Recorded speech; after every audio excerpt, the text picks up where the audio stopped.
with it. All right. Gianluca Mantovano, you have a movie coming out. Congratulations. Thank you very much, Eric. Thank you very much. Yeah, it's called Luca. And funny enough, his best friend in the movie is named Alberto. Alberto's my real brother. So someone's like stealing my life.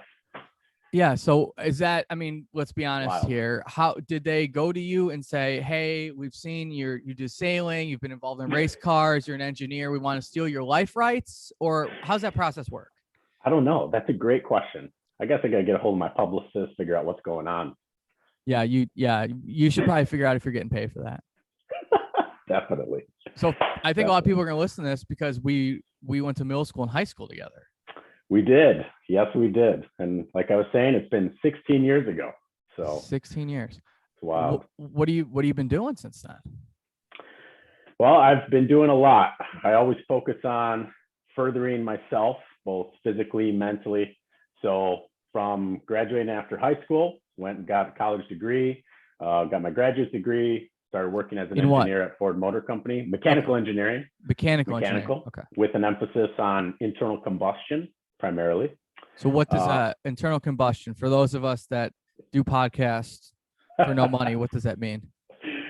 Engines primarily. So anything with an engine in it on a vehicle, a road vehicle, I interface with for Ford Motor Company. Okay. So So do you work on, you said anything with an engine. So are you working also in the like electric vehicles? I am not. I'm not right now. Where my friends are. Your friends are. Okay. So do you interact, like how's that, like how does it, like for those of us that don't know anything about a car company, like how does like an engineering, like how does that work? Like you work, like do you work with them at all? Like do you have like your own like department? Like how's that kind of work? Yeah, great question. So I have a section of about 8 or so individuals, 8 engineers, and we're responsible for specific components on the engine. And then if you grow that out, we have a department which is responsible for, let's say, all the air paths. So your intake manifold, your exhaust manifold, that entire system is owned by a specific department manager. And then above that layer, you have your organization as a whole, which would be like global engine engineering, for instance. So you could have maybe 500-600 people, and they could be all over the world. So we have offices in China, offices in Europe, and some stuff in South America as well. So we're kind of all over. We're very global, of course, but I'd say Detroit, Michigan is our hub. For sure. What made you want to gravitate and get into engineering? Because it seems like you not only get an engineering degree, you are absolutely using it in multiple ways. Yes, very, very true. So it all started in high school, actually, at Crystal Lake South. And I don't know if you remember Dan Jagursky or Arnie Waltmeyer in Tech Ed, but sure. I'm going to share. Is it okay if I share my screen for you? Yeah, please. Yeah, by all means. Okay. I mean, unless it's like something pornographic and YouTube wants to censor it, but you don't strike me as being. Oh, here you go. Let me. Not that picture. Here we go. Oh, not that picture. The other picture. Okay, let's try this. We'll go full screen on blast. Okay. So this is something I put together last year for the Formula SAE racing competition out in Michigan here, and I'll talk about that here shortly. But like you mentioned, you know, my history kind of started at Crystal Lake South High School with Dan Jagursky. He approached me in power mechanics class and said, hey, there's this competition out in UW Stout, right? University of Wisconsin Stout. And they create these high mileage vehicles, student led, where we try to get as much fuel economy as we can. So those last 2 years of high school, junior and senior year, we built a high mileage vehicle that achieved 140 miles per gallon. Is that you? So that's me. That's me in there. That's Dan Jagursky, and that's me right next to him. Oh, wow. Yeah. Oh, that's cool. Yeah. So, you know, it was kind of undercover. You didn't really hear a lot about us because, you know, we're in the back in the auto shop away from the rest of Crystal Lake South. But nonetheless, this really fueled my passion for engineering and getting more nitty gritty with the technical knowledge and the technical side of things. So ever since I graduated from high school, I was thinking, you know I want to get into engineering. Where should I go? Right. So I started thinking about that. And lo and behold, I interviewed all over the place, University of Southern California, Cornell, Purdue, U of I, right? All these places. And I remember this, I was at Purdue University.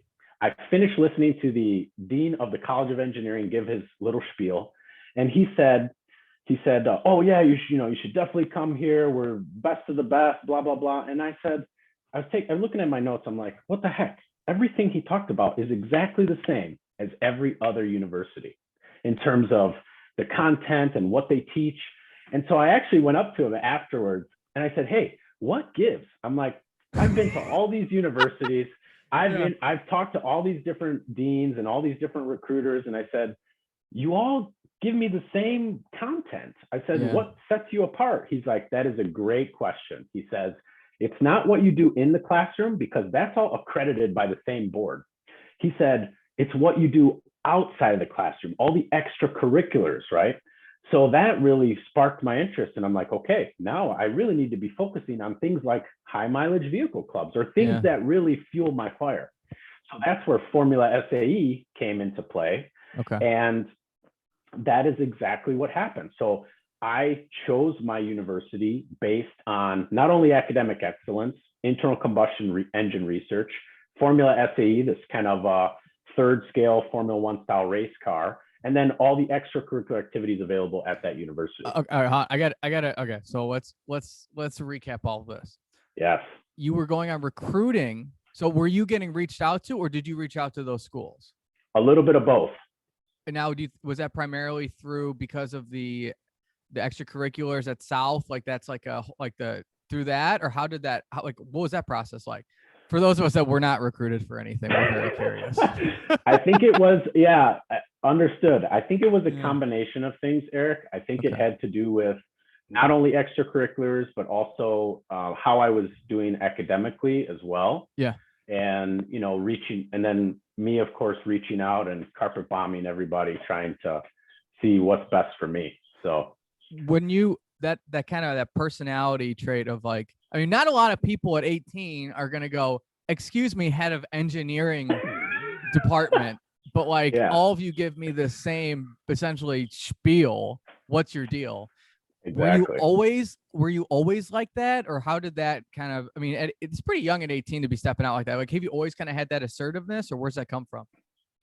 I think I have always been a little bit more assertive than most. There are times where I'm not, but generally speaking, I'd say yes. And I don't know where it really stems from. I think at the end of the day, you're human, I'm human. I'm going to talk to you the same way I talk to anybody else. You know what I mean? So, and I'm being as honest as I can be, and I just want to extract as much data. We'll talk about data in a minute, but I want to extract as much data out of these individuals as possible, so that I can reach my goal. You remind me a little bit of Tim Ferriss. Do you ever listen to Tim Ferriss? Oh yes, I got a lot of books of his on my shelf. We'll give him a plug as well. Yeah, him and I think are very, very similar. Yeah, I can see that. So let's get in a good way. I feel like that's something like I try to work on, is like trying to make sure that like I want to get like good things out for like to bring out the best in you, but I also have the intellectual curiosity, because it's kind of funny. Like we went to high school together, didn't know each other that well, got along, right? But then it's like you have this really cool career path that's totally different than mine. And I like exactly. That. And we had a lot of mutual friends, and that's kind of how we've kept in touch, and through our mutual friends and stuff too. And it's interesting to see how everyone has grown since high school. So it's really interesting. So we're fantastic. So we're at Madison. We're at Madison. So we're at Madison, right? So we got academic excellence, the combustion engines, extracurriculars. Let's pick up from there. Okay. So went to University of Wisconsin, got my bachelor's of science in mechanical engineering with a minor in business. While I was there. Why the minor in business?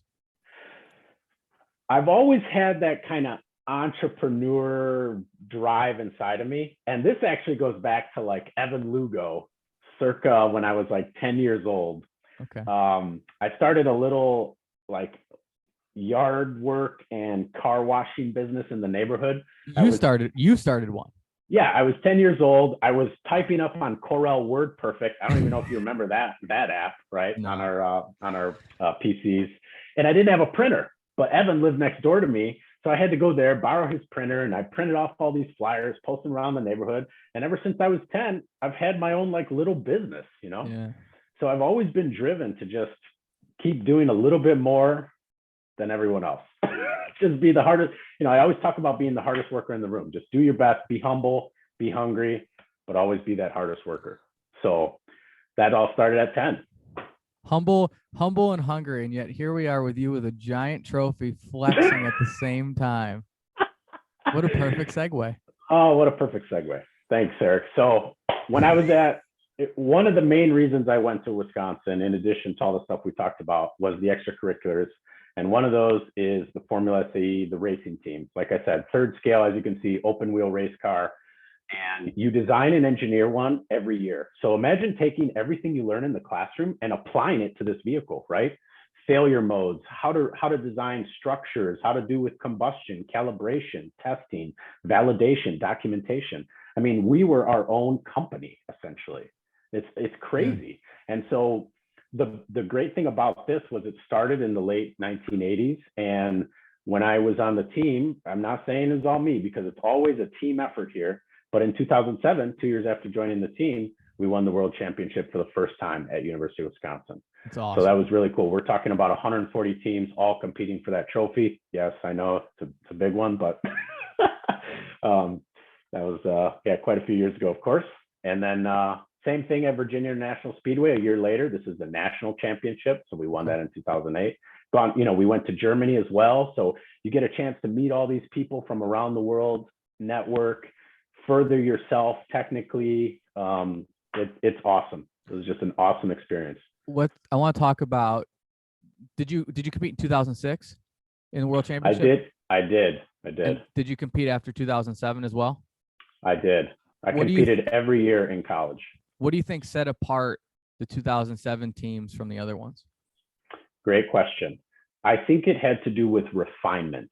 I really do. I think the team had evolved and grown so much those first few years that I was on it that we were just so refined and understood the engineering and the objectives so well that, you know, now you're ready to shine. And having the personnel and the team, you know, having the drive, I think is really important, because if you don't have the manpower, how are you going to accomplish this? You're not, right? Yeah. So you got to be doing that recruiting. You know, as a student, you're going and recruiting younger students or any age student, actually, trying to get more and more interest in something like this, a collegiate design racing competition. Was part of your role on the team over time when you became an upperclassman, would you recruit other engineers to come to Wisconsin? That is funny you say that. Ironically enough, I was the College of Engineering prospective student tour leader, meaning I met with the undergraduate dean of the college. Him and I would give a presentation to incoming students, right? Like I was that one day talking to the Purdue dean, and I would give tours of the entire College of Engineering campus. And the very last stop was the auto shop. And I would show them these race cars and I'd show them all the testing and stuff that we do. Eric, I can't tell you how many of those students came to University of Wisconsin and joined the team after I talked to them. It was unbelievable. And I wasn't doing it on purpose. I was literally just doing my job and doing what I felt. Lo and behold, it's so funny how many students come back to me and say, Luca, you're the reason why I went to Wisconsin. It's hilarious. I think it's great persuasion. And I think in an interesting way, I wonder if subconsciously you were like, that's what sets you apart, right? Because that's what the other schools never had. You actually visually took them and said, yeah, you can go to these other schools or you can come here and become a world champion. That's right. That's pretty, I mean, that's like John Calipari level right there, right? Yeah, here, absolutely. Or like Pat Riley to LeBron. Here, let me put my rings on the desk before. Right. Let me put. Yeah, right.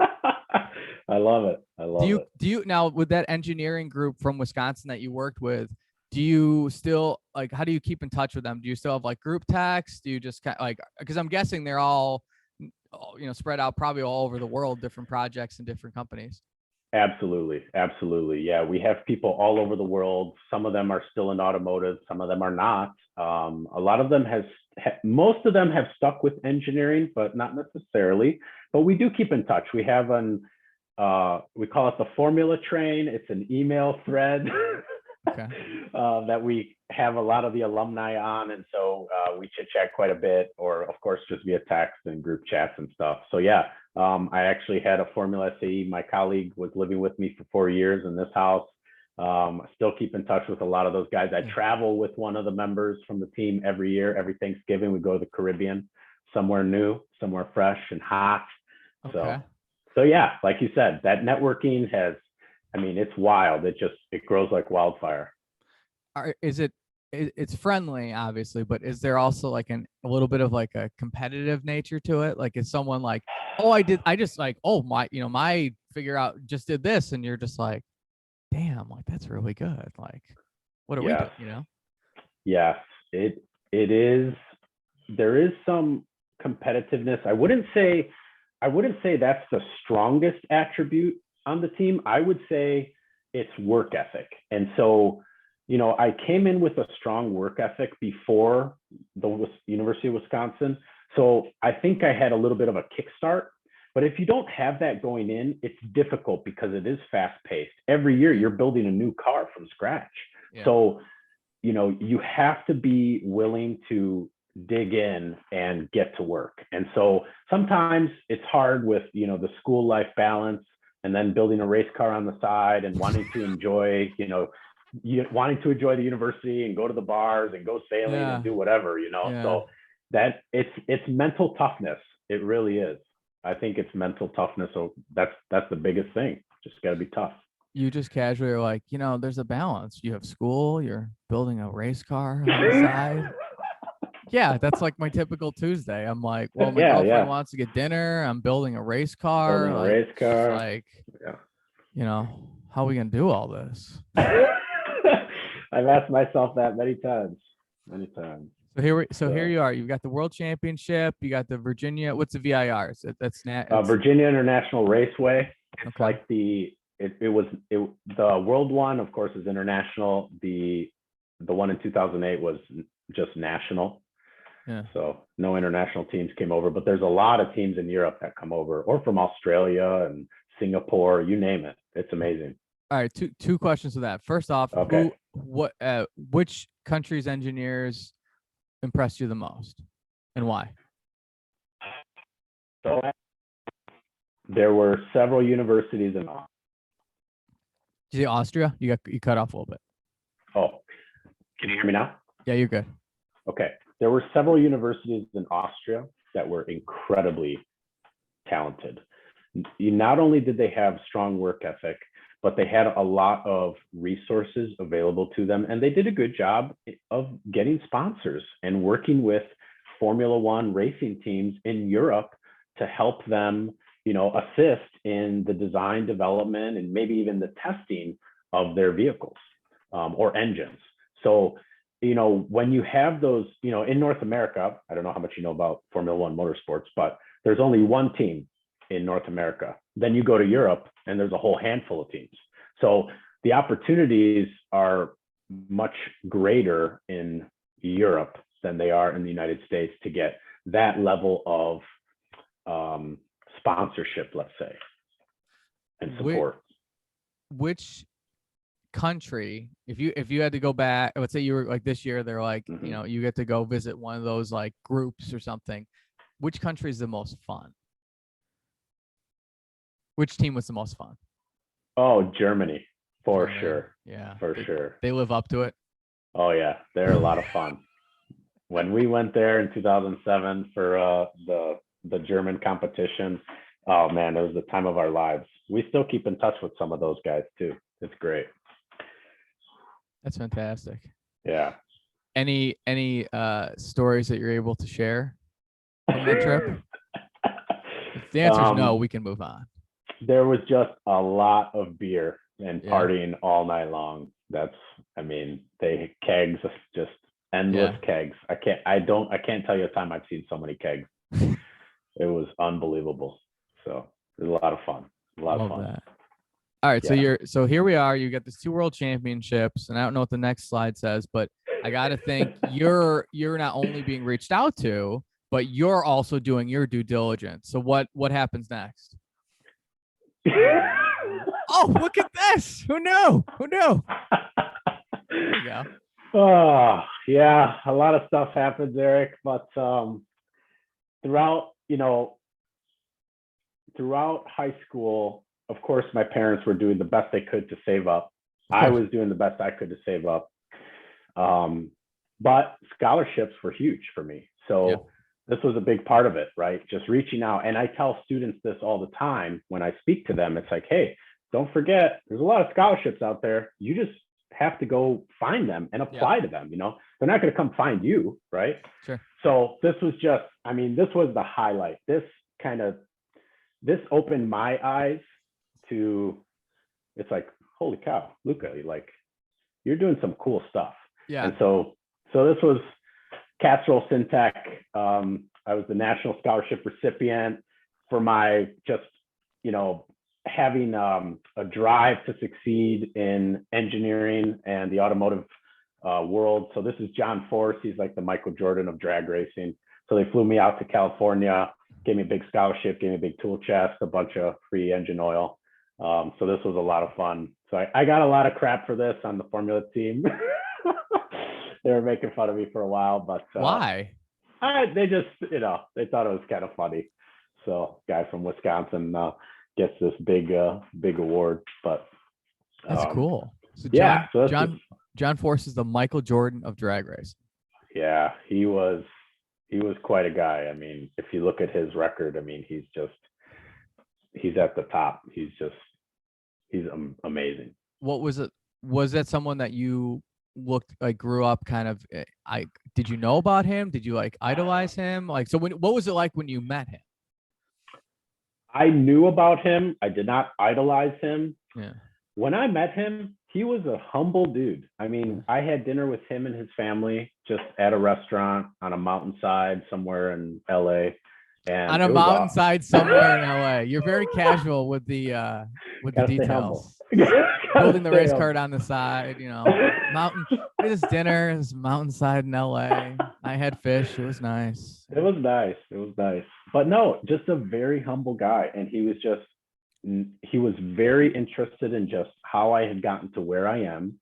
And similar with me, I was asking him the exact same questions. And it's just nice when you're on the same level as those individuals, you're speaking the same language.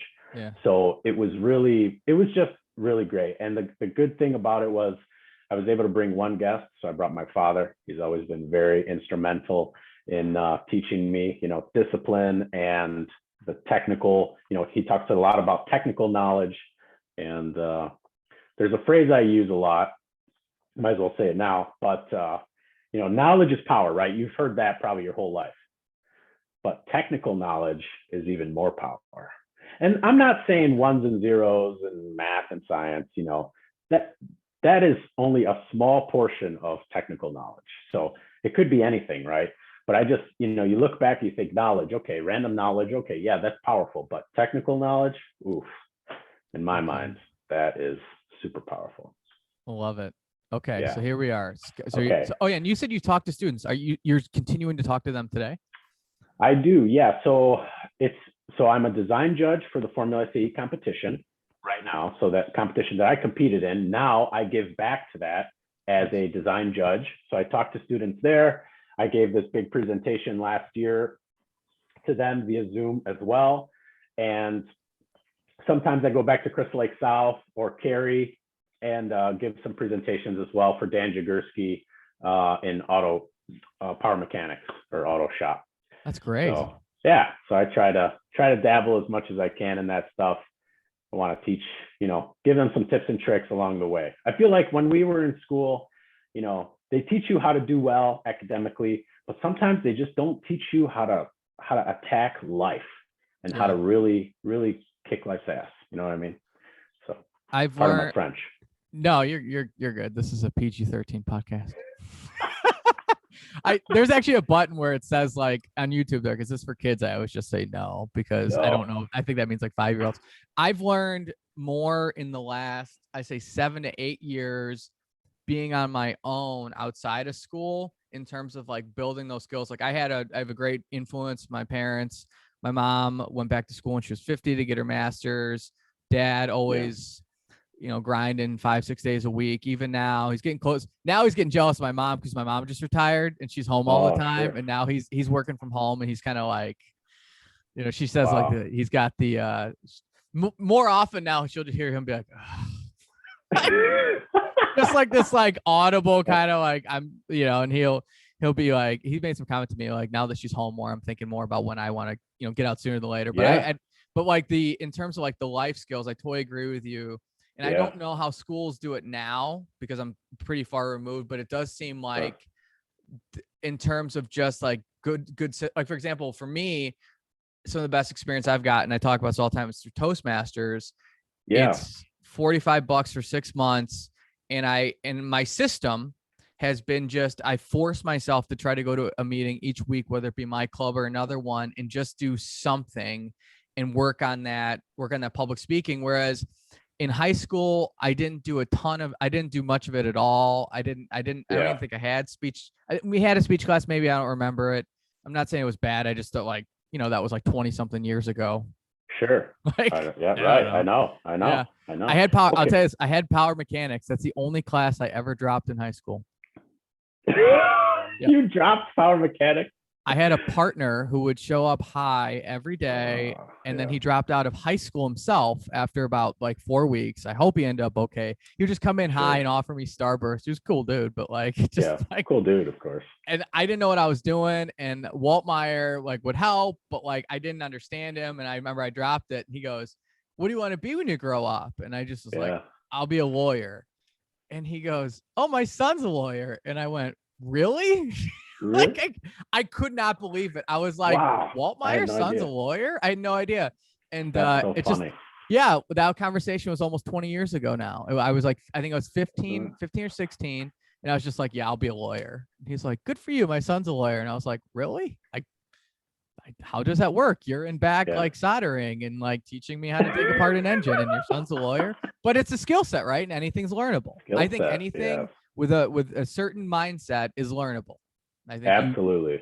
I totally agree with everything you said, Eric. It's so true. And I am not bashing the education system at all because I love it. I've got 3 degrees myself. I want more degrees.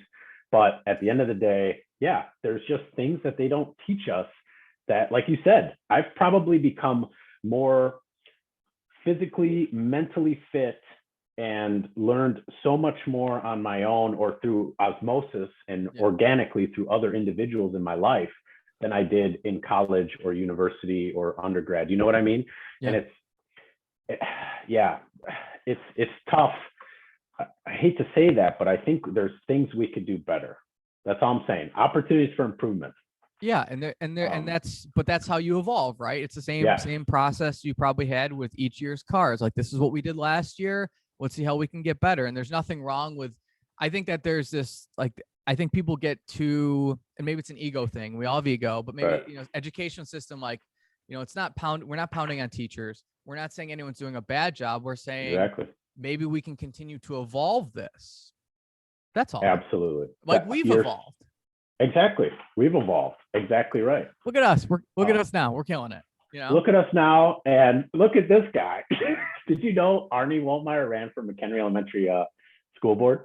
Arnie Waltmeyer sounds like one of the most impressive people I knew, and I had no idea. I didn't know anything about him. Okay, so you retired in 2017. Wait, 3 decades? You had a slide about Arnie Waltmeyer in your presentation for Ford? No, but I wanted to bring it up to you because I thought you knew him, which you do, obviously. Yeah, it's the only class I ever dropped. I love it. That is so funny. You dropped the class that like was my favorite. Yeah. But it was funny because he reached out to me when he was running. So on his page, he actually mentions me. out of all of his students, throughout Arnie's career, he focused on that. preparing students for the job market. Arnie has guided many students to successful careers.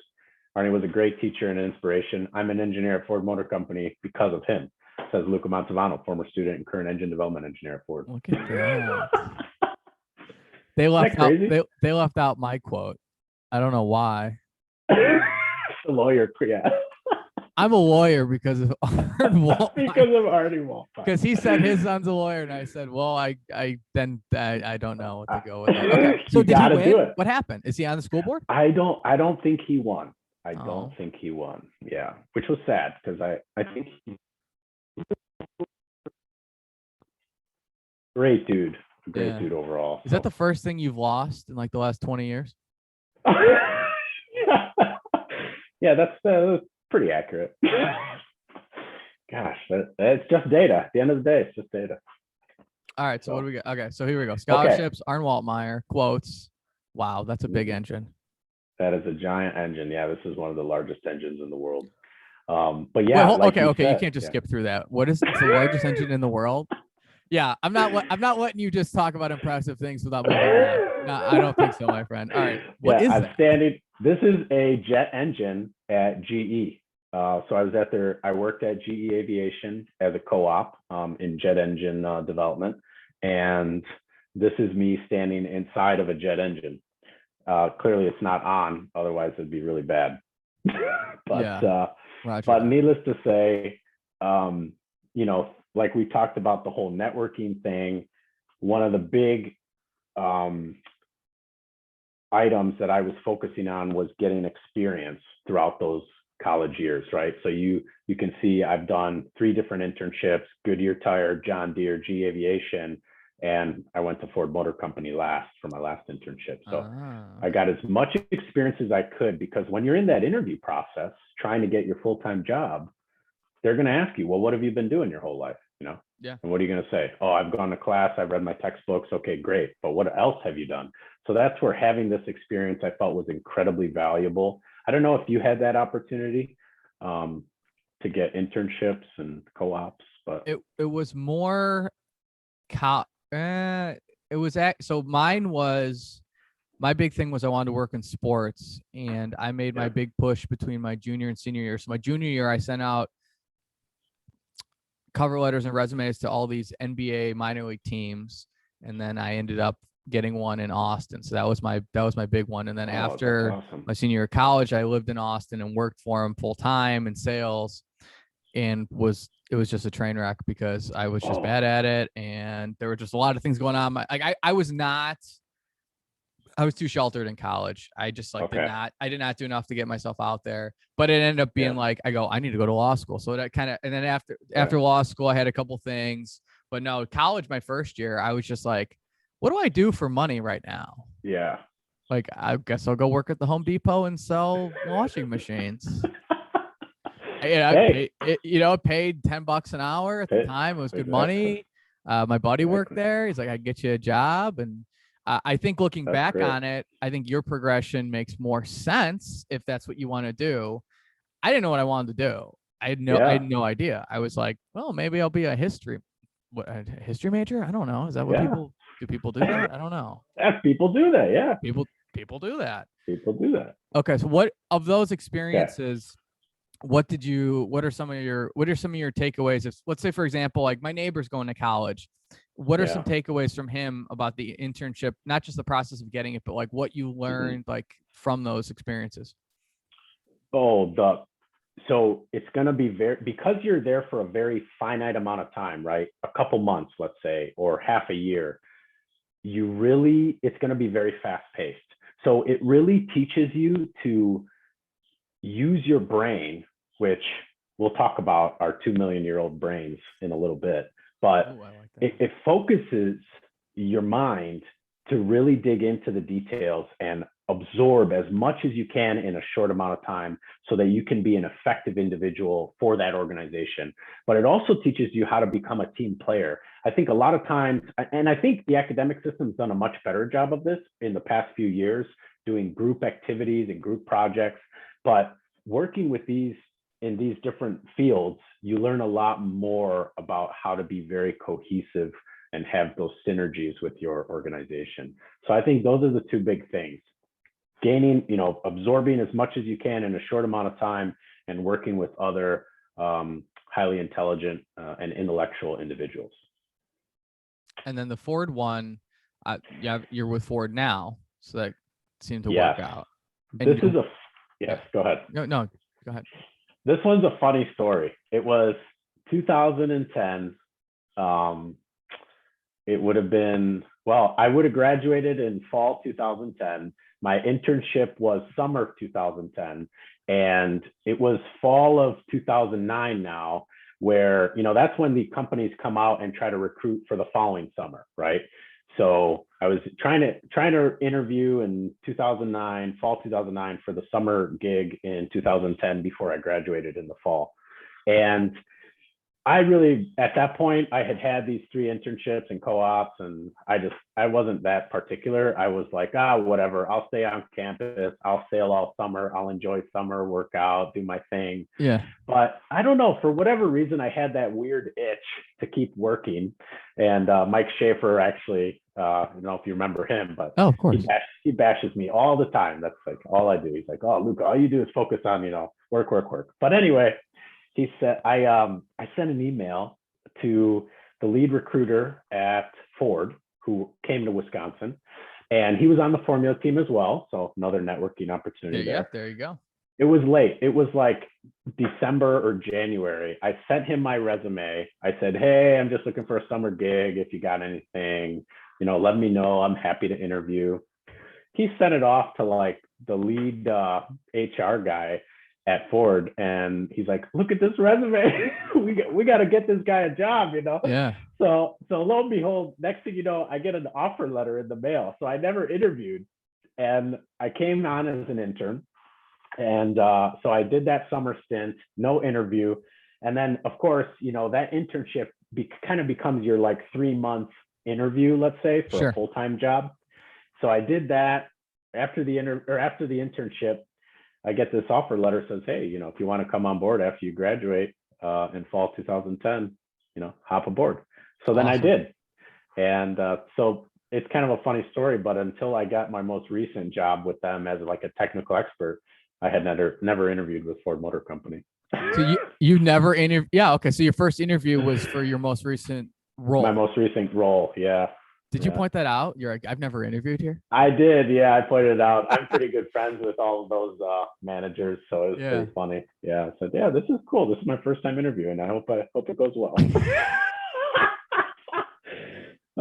So that's that. Okay. Yeah. And then, full time, like we talked about, is it okay? I can go into a little bit really quick on the Ford stuff, and then maybe talk about vents. I want to get into this 2 million year old human brain. So okay, so let's talk about how where you're at now. Yeah. So real quick. So after I graduated, went to Ford full time. I was doing like a rotational development program for about 3 years. Kind of worked all over the place in engines. Then I did a stint in Ford Racing, which was awesome, just a lot of fun. Not for the glamour, it was just really hardcore engineering, and it reminded me a lot of like the Formula C racing team mentality. Yeah. Just hard workers wanting to get the job done, wanting to do it right. So that was great. But at the end of the day, I went back to future product development. So right now I'm working on like 26 model year vehicles or engines. 2026? Yeah, 2026. Yeah. So I'm all future. So a lot of people always ask me, hey, what are you doing in the plant? I'm like, I don't work in a plant. I'm engineering and kind of a consultant for future products. Okay. Right. Yeah.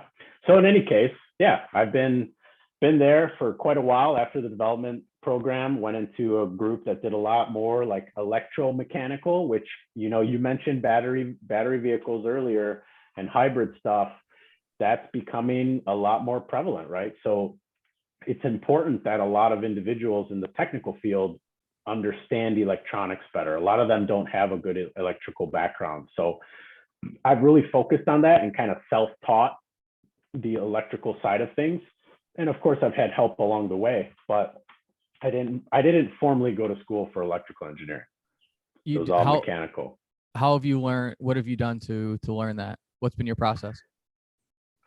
Either this is gonna sound really cheesy, but textbooks. I actually read almost every textbook in undergrad. And wait, hold on. When you were in undergrad, or you've been buying undergrad textbooks?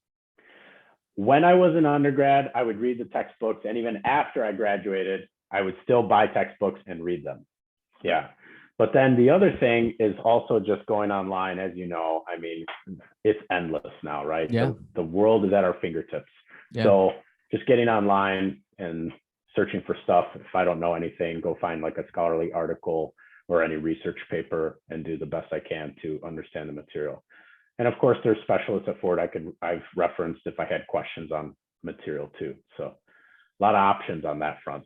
It's the will to learn. It's not the ability. It's not the Right. ability. It's not the knowledge out there. It's the will right. to do it. Yeah. That's right. Speaking of will, after I graduated, after I finished that like 3-year development program, I went and got another degree. Why not? Why not? I mean, Yeah. so I went back to Wisconsin. This was kind of a hybrid learning model. So mostly remote and then 1 week on campus every year. So it was a 3.5-year program, but essentially Master of Engineering in engine systems. So here's a couple, crazy pictures, but it's a really good program. I mean, it's pretty well known throughout the world. And it's funny, we had people calling in from all over, like Polaris. We had one guy calling in from a ship in the middle of the Atlantic because he works in the maritime industry. So it was awesome. Wait, calling in for what? For class, for lecture. Oh, he was literally calling in for, okay. So it was a remote class that this guy was doing it from a ship in the middle of somewhere. Yes, exactly. Did he have good reception? But it was cool. He actually did have impressive reception. Yeah. Okay. So he must have had sat phones and such. But I can't imagine imagine what that he was calling into class from a satellite phone. Yeah. Can't imagine what that would have cost. Talk about putting anyone who's lazy to shame. Like calling into class from a satellite phone in the middle of like the Pacific Ocean. People are like, I don't know if I should go to the grocery store today. It's kind of hot. I don't think I'm gonna go outside. This guy's like, well, I gotta. Yeah. Wow. I know. Kind of wild, eh?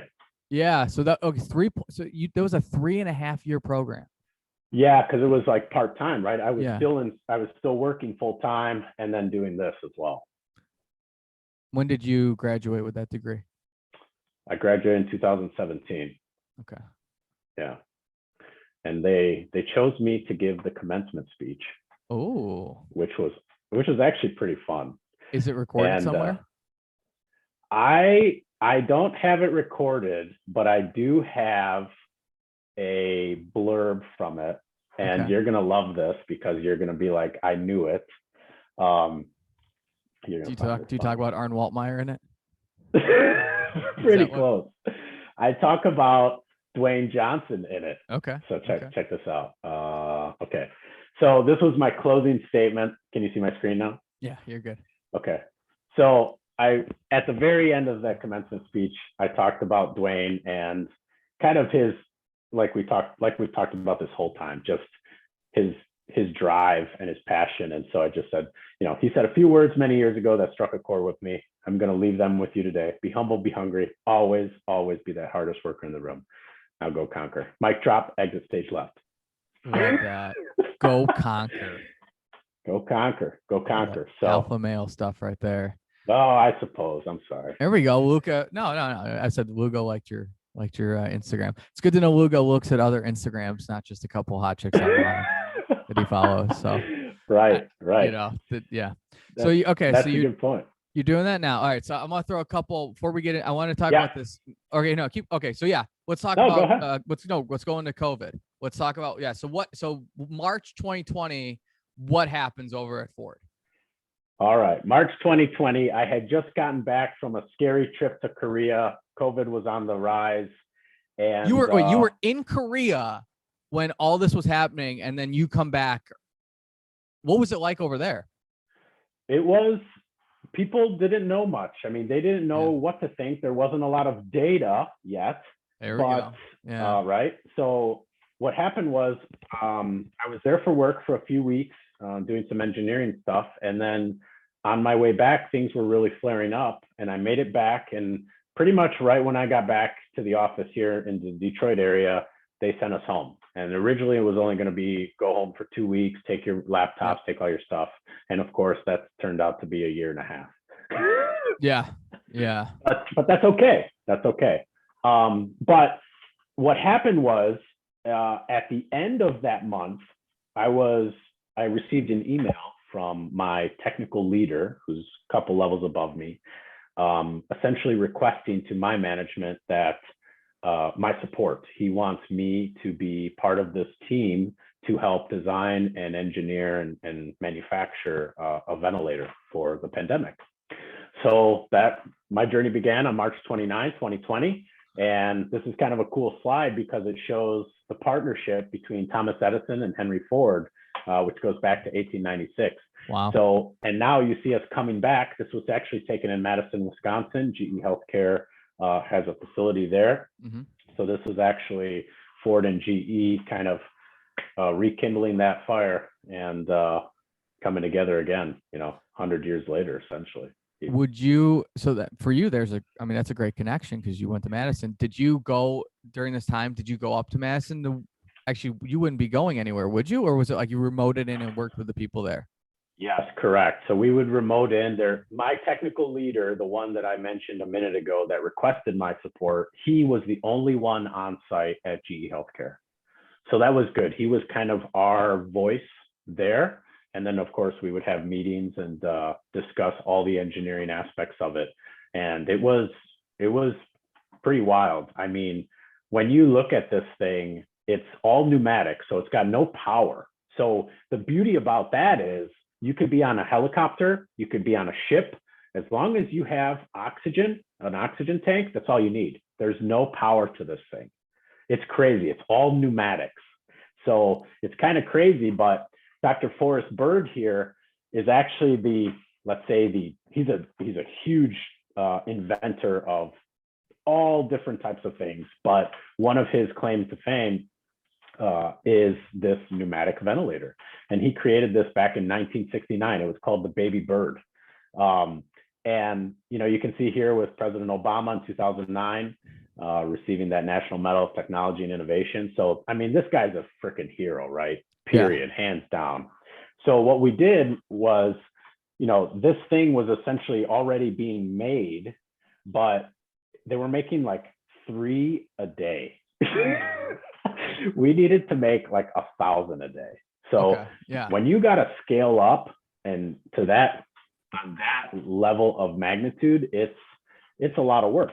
So what we did was, FEMA was trying to target somewhere around 50,000 in 100 days. And so that ended up being like midsummer. So you were going, so let me recap. You were making 3 a day and this is around March. And they said, okay, within 4 months, we need you making 50,000 total. Yes. Okay. Yes. And what was your response? You were like, sure, okay, yeah. No we were like, well, how are we gonna do this? Right? So how did you get out of? So how did you get to that mindset where you that 1,000x mindset? What did you do? We had to work with a lot of suppliers that are in our database, that make automotive parts, and others that don't make automotive parts. But we had to work with all these companies to help scale up as best we could. And in some situations, if we had to do any of the work ourselves or manufacturing, we would. But it was just really hard. There's 300 parts in this thing. So when you look at this list here, I'll show you. Oh, come on. Yeah, 300 parts were sourced. 8 different Production Act letters were issued to suppliers, essentially telling them, hey, the government is asking you and your organization, you got to make these parts, right? So 8 of those were given. We made our first design in 50 days, and then we've conducted 1,000 hours of verification. I mean, it's incredible. And look at the jobs per hour, 60 jobs per hour on the assembly line, over 500 operators working on this thing, doing all types of stuff, right? Assembly, calibration, test, and then of course you got to repair the things if they have any issues along the way. How did you balance this with your regular tasks? We were taken off of our regular jobs. Okay. Yeah, so there were about 10 of us, essentially this group of individuals Okay. who were primarily from engine engineering.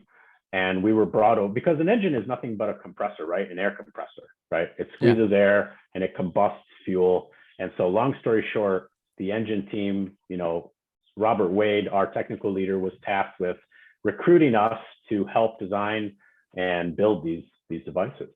And so, I mean, it's incredible what was accomplished. And these things are not, I mean, they're super complex. Here's the very first ventilator off the assembly line. Yeah. That's me, of course. And there's one on my shelf up here. So don't tell anybody, but I might have borrowed one.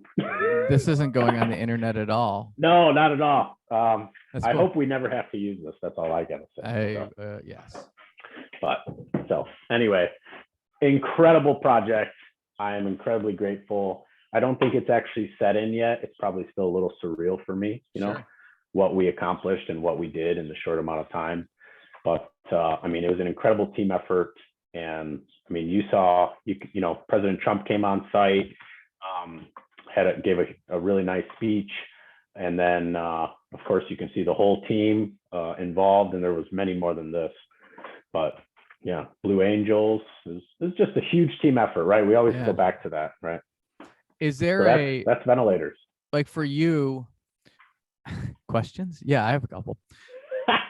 For you, when you is there like a certain like raising the stakes aspect of whether it be just like a project or life that like that's just really what, no pun intended, actually pun intended, like kind of revs your engine? Like when you were put on this team, was there just like a different gear that you like went into? Pun intended, I guess.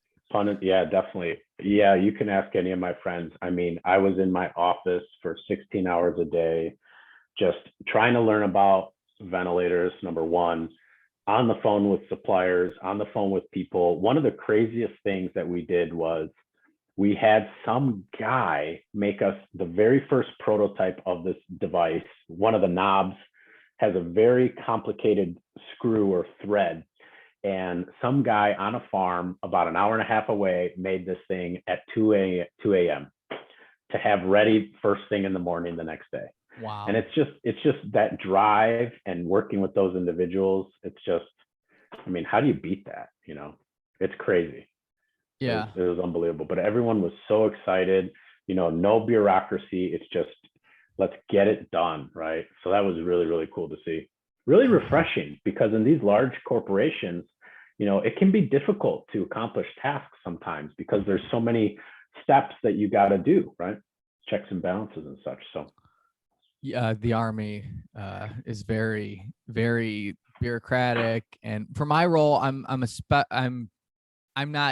like on the side a little bit, but we still have a lot of those channels. And I think that a lot of times when you do have like such an event that needs to get done, that's when people really come together and they're able to use their creativity and just like that get stuff done. It's amazing. Yeah. But it's like you can't burn that candle all the time. Right. Which is totally tough. Agree. So it is tough. So I'm gonna we got a couple minutes here. I don't have I know. Like, let's say call it like 10 minutes. And I do want to say, I think that we're going to need to do a part 2 at some point here, because there's no way we're getting to all of this. I'm sorry. No, this is great. This is great. I want to, and by the way, the fact that we have any time to talk, given all you're doing, I appreciate you taking the time. Absolutely. I appreciate you having me on your show. This is great.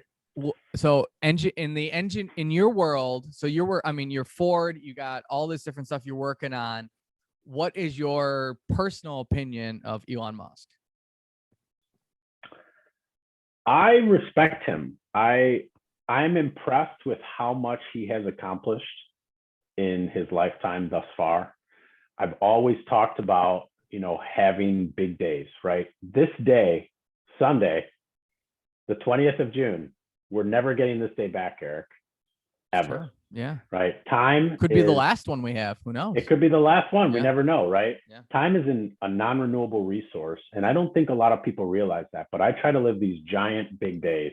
And I mean, Elon is crushing it from that perspective.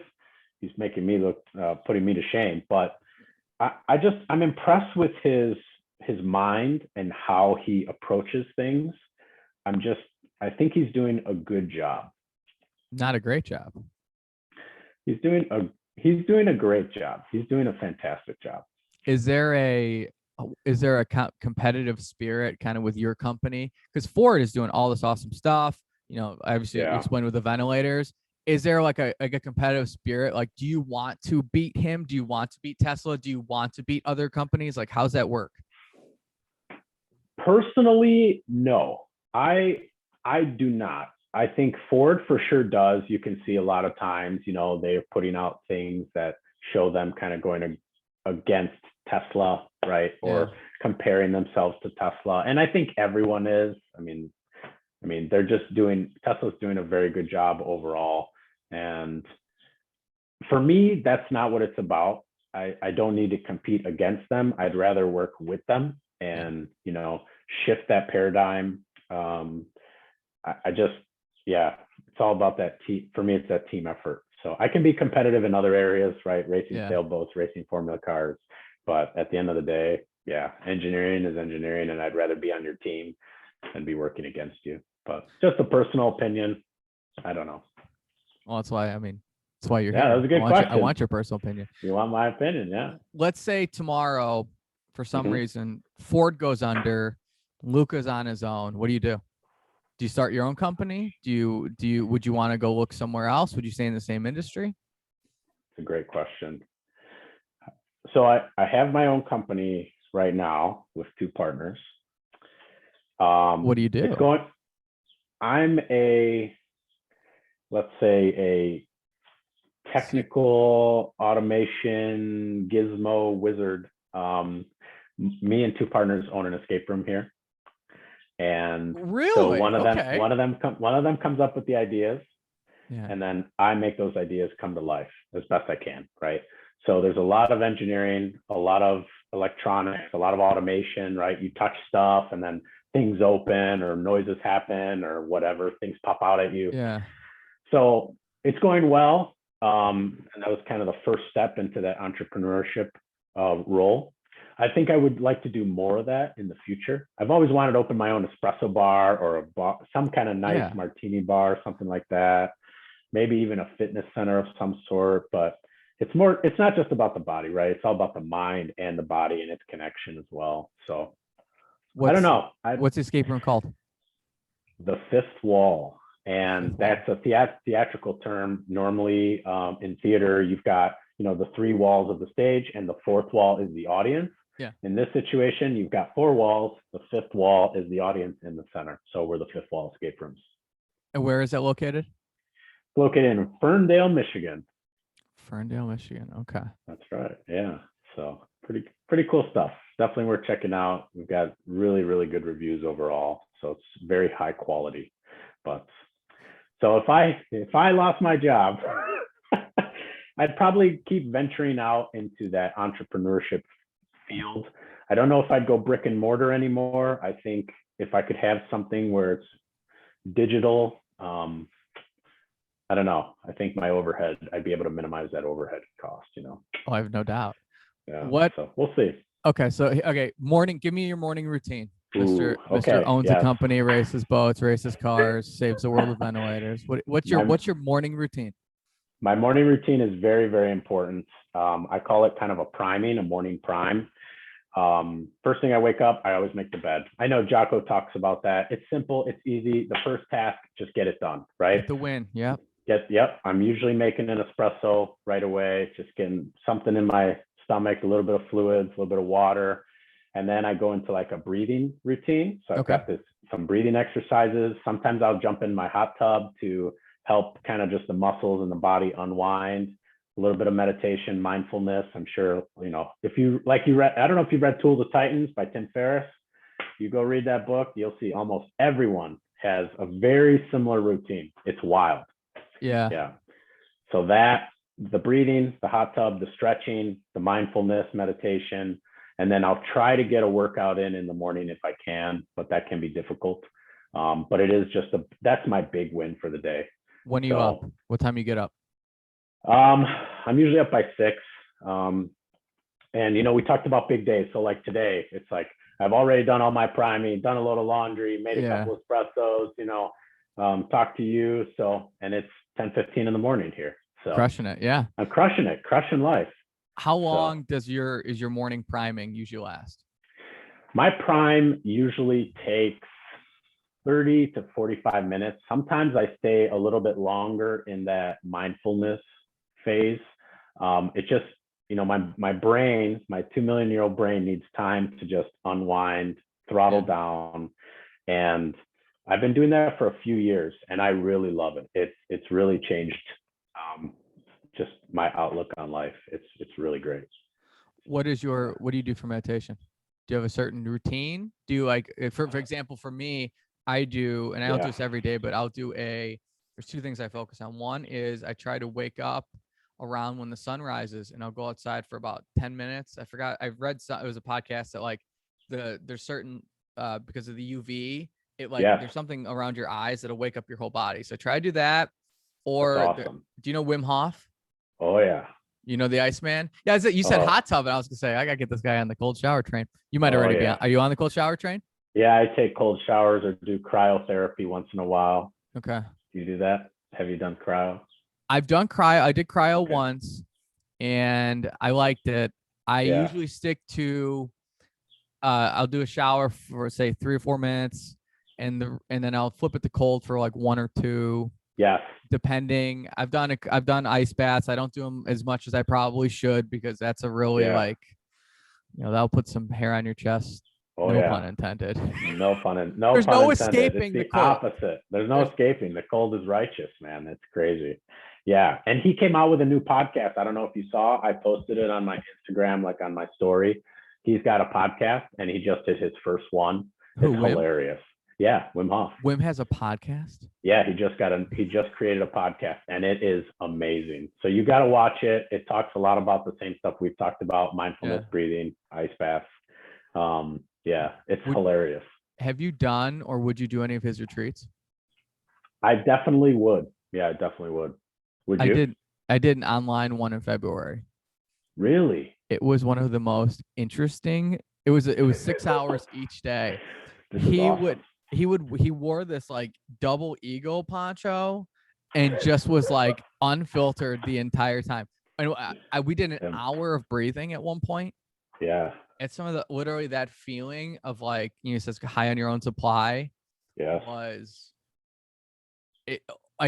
It was such like a feeling of energy and like warmth and like love. It was a very unique experience. And then he did the ice. They're following him around with the cameras. He's dipping in to do the ice bath, and he's dude. Unfiltered Wim, and then he's like talking, and so it's like dark out. They're like following him around.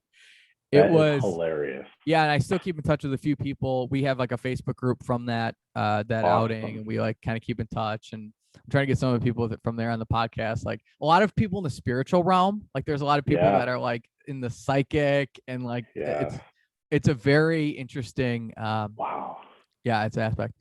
All right, I gotta check that out. Oh yeah, dude, it's fantastic. So I want to get you on here in this. And by the way, I'll just we'll do a little outro and then I'll stop and then we'll talk for a debrief.